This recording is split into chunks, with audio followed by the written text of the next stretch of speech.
வலைக்கம் ஃப்ரெண்ட்ஸ், இன்றைக்கி நம்ம நானிமா சமையலில் நான் வந்து அரிசி ஊற வச்சு முறுக்கு படியாம் போட போகிறேன். அது வந்து ரொம்பவே நல்லாயிருக்கும். அது நைட்டே வந்து 3 கிலோ அரிசி நல்லா தண்ணியில் போட்டு ஊற வச்சு நல்லா களைஞ்சிட்டு ஒரு 10 தடவை களைஞ்சிட்டு வச்சுருக்கேன். நைட்டே ஊற வச்சுட்டேன். இப்போ காலையில் நான் எடுத்து இது கிரைண்டரில் போட போகிறேன். 1/4 கிலோ ஜவ்வரிசி ஊற வச்சுருக்கேன். நிறைய தேவையில்லை, இதுக்கு 1/4 கிலோ போட்டால் போதும். இதுவும் ஊற வச்சுருக்கேன். கிரைண்டரில் போட போகிறேன். நைட்டே ஊறிடணும். ஊறி நல்லா ஒரு சுத்தமாக 10 தடவை கழுவிட்டு நல்லா எப்படி இருக்குது பாருங்கள். அரிசி இந்த மாதிரி நல்லா கழுவிட்டேன். இந்த மாதிரி கிரைண்டரில் போட்டு நல்லா கொஞ்சம் நைஸாக நம்ம ஆட்டி எடுத்துக்கலாம். இந்த மாதிரி ஊற வச்சு ருப்பி போட்டால் ரொம்பவே நல்லாயிருக்கும்.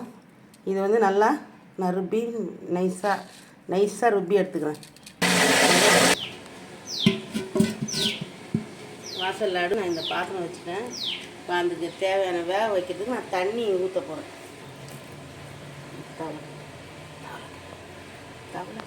இந்த தவளையில் நான் 2 தவளை தண்ணி ஊற்றுறேன்.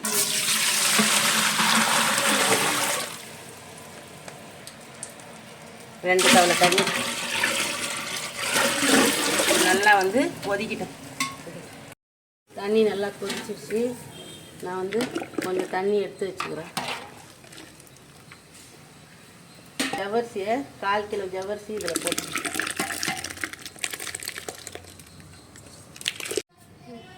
கிரைண்டர்லேருந்து நான் இந்த மாவு ஃபுல்லாக ருப்பி வலிச்சிட்டேன்.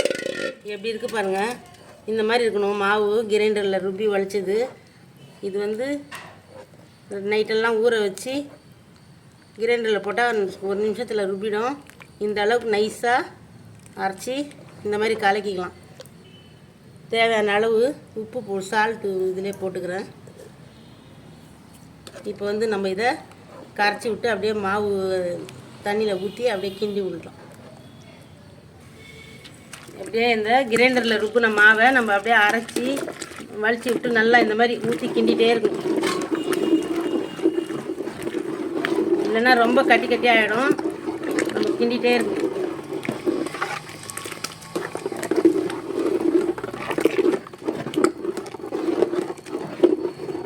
இந்த மாதிரி கிரைண்டரில் ருப்பி போட்டால் தான் இந்த மாவு வந்து பனையம் வத்தல் வந்து நல்லா வந்து பொறன்னு இருக்கும். அதனால் இந்த மாதிரி தான் போட்டால் நல்லாயிருக்கும். நல்லா கிண்டணும்.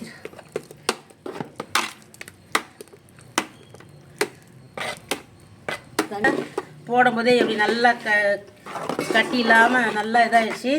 இந்த மாதிரி கிண்டிட்டு நம்ம சிம்முலேயே நல்லா இதை வேக வைக்கணும். இந்த எடுத்து வச்ச சுடு தண்ணியில் அலசி ஊற்றணும். பச்சை தண்ணியில் ஊற்றக்கூடாது. சுடு தண்ணியில் தான் எடுத்து வச்சுருந்தேன். அதை அலசி நான் ஊற்றுறேன். இந்த வத்தலுக்கு நான் எப்படி சொல்லணும் அதே மாதிரி தான். இது வந்து வத்தல் இல்லை, இது முறுக்கு படையாக. இது பாருங்கள் எவ்வளோ ஒயிட்டாக சூப்பராக ஆகிடுச்சு. கொஞ்சம் கூட கட்டி இல்லாமல் ஆகிடுச்சு. இதே மாதிரி போட்டவுடனே கட்டியாக தான் ஆகிடும். அதனால் அப்படியே எடுத்துக்கூடாது.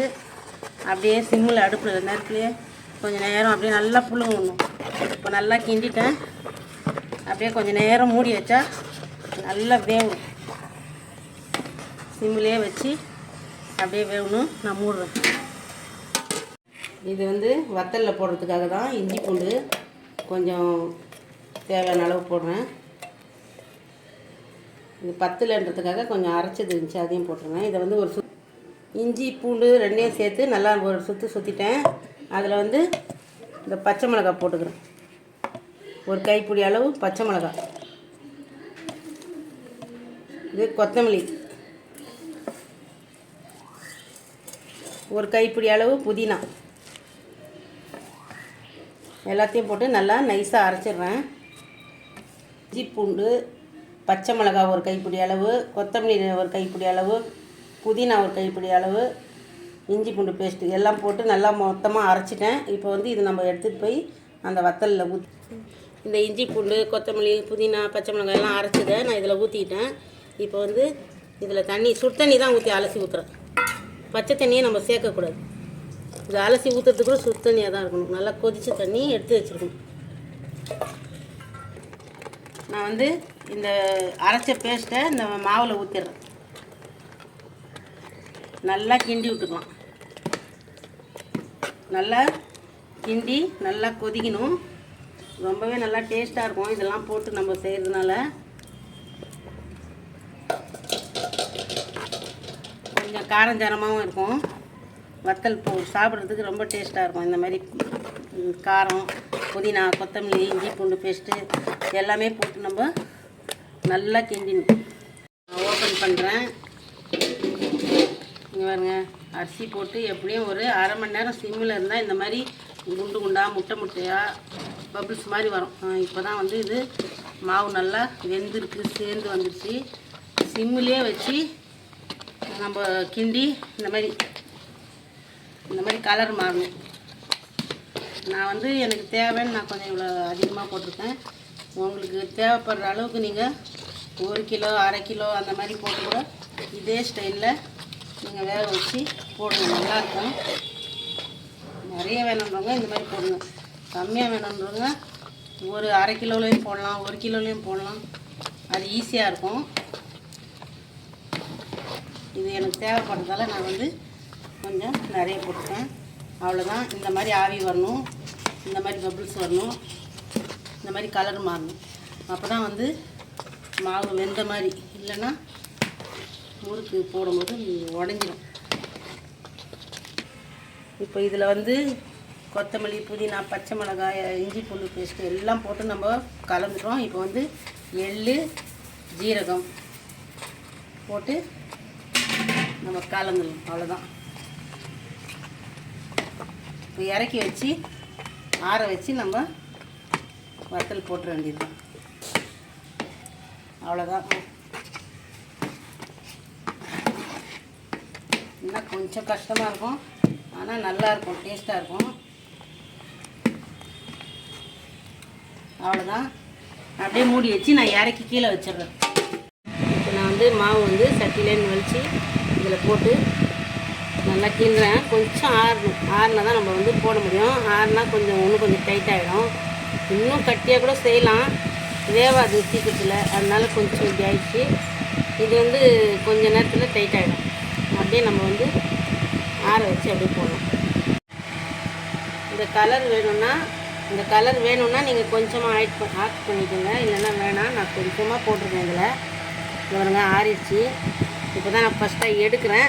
இது இன்னும் எடுக்க நல்லா ஆறிடும். இது வந்து வத்தல் போடுற ஆளாட்டு. இதில் வந்து போட்டு நம்ம போட்டுடலாம் ஈஸியாக. இந்த மாதிரி எடுத்து கட்டி ஆகிடும். இப்போ கொஞ்சம் லூஸாக இருக்குது, போட போட டைட்டாகிடும். இப்போ இந்த மாதிரி இதில் போட்டு ஒரு ரவுண்டு அப்படியே நெரிச்சிடலாம்.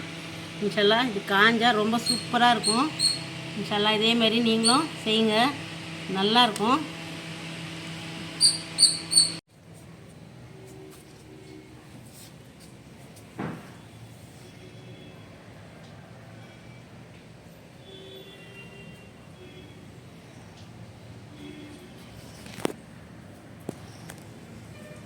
எல்லாம் போட்டு எல்லாம் எடுத்தாச்சு. இவ்வளோ சூப்பராக நம்ம போட்ட மாதிரியே அப்படியே அழக்க நல்லா வந்துடுச்சு. இப்போ நான் வந்து பொரிக்க போகிறேன்.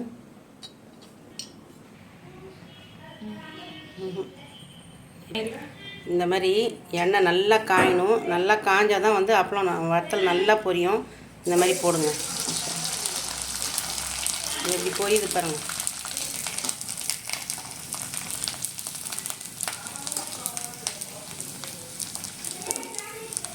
கொஞ்சம் தாராளமாக எண்ணெய் ஊற்றி இந்த மாதிரி நல்லா பொரிஞ்சாக்க அந்த மாதிரி எவ்வளோ பெருசாக இருக்குது, ரொம்ப சூப்பராக இருக்கும்.